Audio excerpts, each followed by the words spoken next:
আল্লাহ আমাদেরকে মানুষ করে দুনিয়াতে পাঠিয়েছে, উত্তম সুরত দিয়েছে, ভালো আকৃতি দিয়েছে, ভালো খাবার আল্লাহ দিয়েছে। মানুষ হয়ে মুসলমান হয়ে কবর যেতে হবে। কথা বলেন ঠিক না? ঠিক। আমাদের সবার কোরআনে কথা বলেন সব পীরের মুরিদের কোরআন কাটা একটা, সব কওমের বংশের সব মুসলমানের কোরআন কাটা একটা, নবী কয়জন একটা, সুন্নাত কয়টা একটা। ওনার জন্য ডান হাত থেকে খাওয়া সুন্নাত, আমার জন্য ডান হাত থেকে খাওয়া সুন্নাত। আমরা কোনটা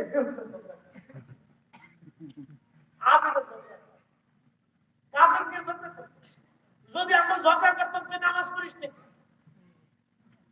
ঠিক ও আটশো গেল না কোন বসে গেল চিন্তা তো আপনার না, আপনি কেমন তো জেনে শিখায় আমার তো আমার তুই আমার ভাই কি কথা বলবেন?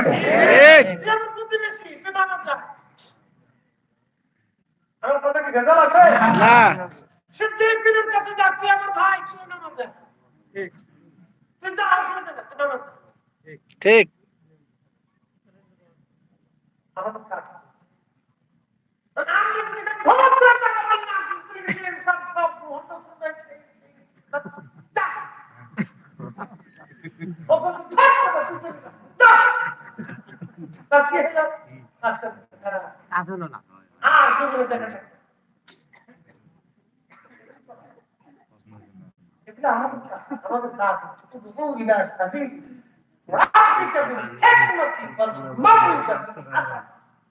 ভালো কথা দিয়ে, উত্তম সম্পর্ক দিয়ে, হিকমত দিয়ে মানুষকে আল্লাহর দিকে ডেকে আনা, জিকিরে বসা, ইবাদত করানো।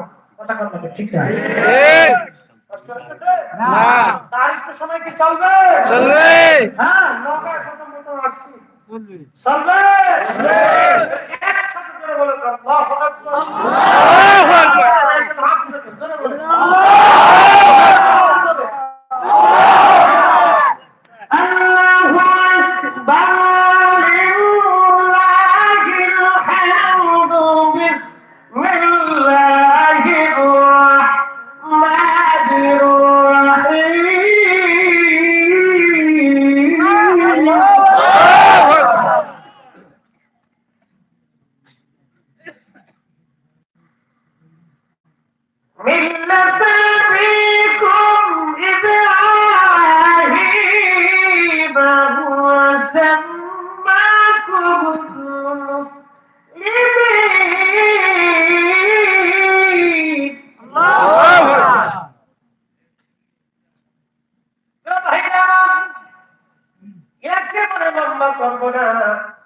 বেশি কষ্ট দেব না, 10টা মিনিট সময় দিবেন।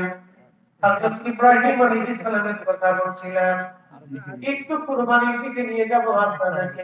কেন, কিভাবে তিনি আল্লাহর হুকুম পালন করেছিলেন। যুবকরা তোমরা শুনে যাও, পিতামাতার প্রতি কিভাবে আনুগত্য হতে হয়।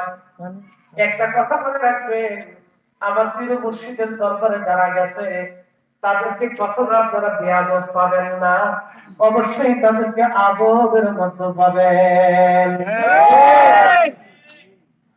ছেলেরা আদবের ভিতরে দেখবেন, মেয়েদেরকেও আদবের মধ্যে পাবেন। কারণ আমাদের দরবারের প্রথম সবক, তরিকতের প্রথম সবকের নাম আদাব। এই যে পরিচিত কাজ করা দেখেন, জনপ্রিয়তা আল্লাহ আমাকে আকাশ সঙ্গী দিয়েছেন। বাংলাদেশের এমন কোন সেক্টর নাই, এমন কোন জায়গা নাই যেখানে না গেলে আমাকে মানুষ না চিনে। রাস্তাঘাটে, চার দোকানে, বিড়ির দোকানে, পানের দোকানে, সব জায়গায় আল্লাহ আমার চিনায়। অফিস আদালত, পুলিশ বিচার, সেনাবাহিনী, বিমান বাহিনী, নৌবাহিনী, এমন কোন সেক্টর যেখানে নাই, না গেলে আমার অনুসারী না আছে, সোয়াজিন শতবিন্দু না আছে, যেখানে যে একজন মিলে যায় আপনারও আসে। কিন্তু আমি যখন আমার প্রিয় মুর্শিদের দরবারে যাই, আমি এখনো পায়খানা, পেশাবখানা সাফ করি গোপনে। এটা আমি প্রকাশ করি না, কাউকে দেখতে দেই না। কারণ আমি ছাত্র জীবন থেকে কাজ করে আসছি, এখনো করি, এই জন্যই করি। আমার আত্মার সাফের জন্য করি।